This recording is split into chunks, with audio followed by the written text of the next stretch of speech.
Hello বন্ধুরা, তোমাদের সকলকে স্বাগত জানাই বিদিশা স্কুল লাইফে। আবার একটা নতুন সকালের শুরু। তবে আজকে সকালের শুরুটা একটু তাড়াহুড়োটা কম। আজকে কর্তামশারও ছুটি, ছেলেরও ছুটি।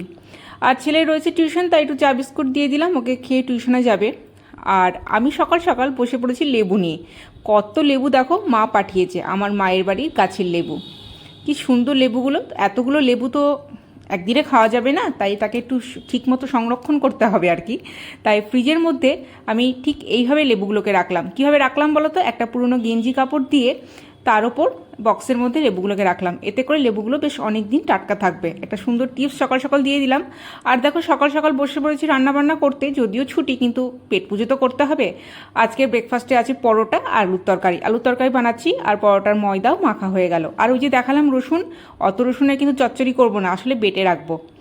তারপর কর্তামশাই ছুটির দিনে চলে গেছিলো বাজার, চলে এসেছে চিকেন আর কিছু সবজিপাতি আর 2 প্যাকেট দুধ। তারপর আমার পরোটা ভাজাও হয়ে গেল। এইবার সকালের খাওয়া দাওয়া শেষ করে এবার বাকি কাজকর্ম করে নিই। তবে বন্ধুরা, আজকের মতো আসি।